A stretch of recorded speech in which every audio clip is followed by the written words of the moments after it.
Hello बच्चों, let's read this question. The question says assertion electric field lines cannot form closed loops in electrostatics. Reason: electrostatic field is a conservative force field. Option first: both assertion and reason are correct, and reason is the correct explanation of the assertion. Option second: both assertion and reason are correct, but reason is not the correct explanation of the assertion. Option third: assertion is correct but reason is incorrect. Option fourth: assertion is incorrect but reason is correct. तो इस question के अंदर हमें क्या बोला गया है? assertion के अंदर हमें बोल रखा है कि जो इलेक्ट्रिक फील्ड लाइंस है वो एक दूसरे को सॉरी जो इलेक्ट्रिक फील्ड लाइंस हैं वो क्लोज लूप नहीं बनाती. रीजन इसके पीछे का हमें क्या दे रखा है कि जो इलेक्ट्रोस्टैटिक फील्ड है वो कंजर्वेटिव फोर्स फील्ड है. तो बात करते हैं की कंसेप्ट की. की कंसेप्ट की यदि बात करें तो की कंसेप्ट के अंदर हमें एक चीज तो ये पता होनी चाहिए कि कंजर्वेटिव फील्ड कौन सा होता है. तो यहाँ पे बात करता हूं मैं कंजर्वेटिव फील्ड की. कंजर्वेटिव फील्ड वो फील्ड होगा जिसके अंदर, यदि यहाँ पे इलेक्ट्रोस्टैटिक फील्ड की बात कर रहे हैं हम लोग, तो इलेक्ट्रोस्टैटिक फील्ड कंजर्वेटिव होगा यदि किसी पॉइंट चार्ज क्यू को एक पॉइंट से दूसरे पॉइंट पर ले जाने में जो वो कार्य किया जाता है वो पाथ पे डिपेंड न करके इनिशियल एंड फाइनल पॉइंट्स के ऊपर डिपेंड करे, तो वो हमारा जो फील्ड होगा वो कंजर्वेटिव फील्ड होगा. तो यहाँ पे यदि मैं स्टेटमेंट के रूप में लिखना चाहूँ तो ये मेरे पास क्या होगा? field in which work done by field do not depend on path, while it depends on initial and final position.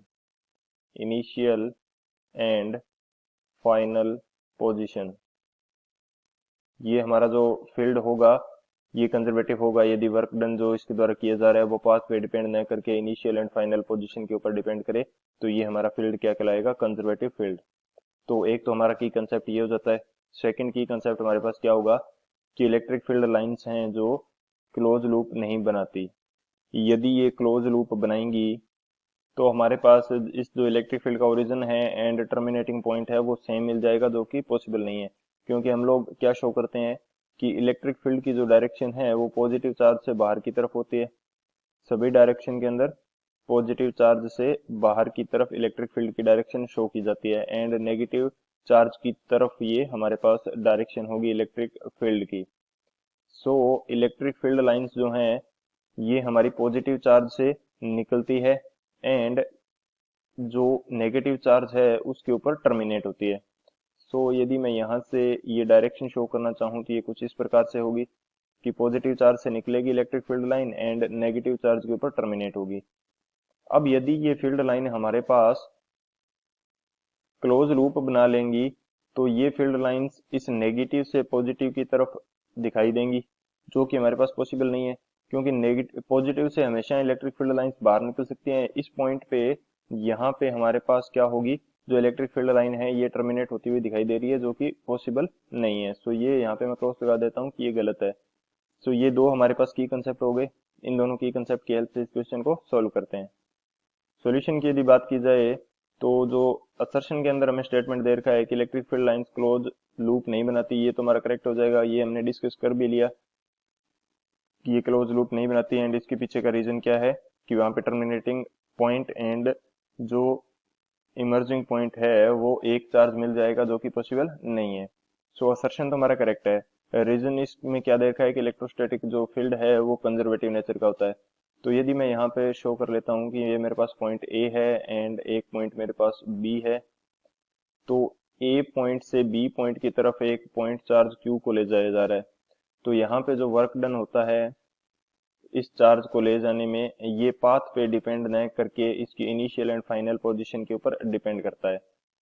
ये वर्क डन किसके इक्वल आ जाएगा? Change in potential energy delta U के इक्वल आ जाएगा, जो कि पोटेंशियल एनर्जी किसकी देखी जाएगी?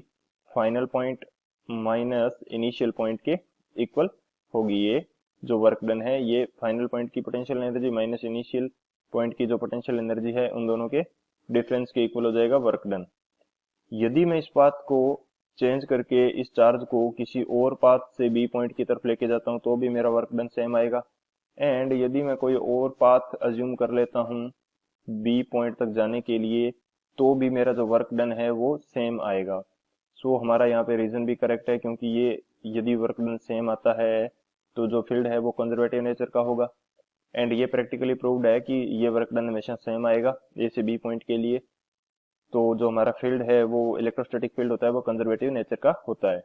तो असर्शन भी हमारा करेक्ट है, रीजन भी हमारा करेक्ट है, लेकिन जो रीजन स्टेटमेंट है एंड असर्शन स्टेटमेंट है ये दोनों दो डिफरेंट स्टेटमेंट्स हैं, इनका एक दूसरे से रिलेशन नहीं है।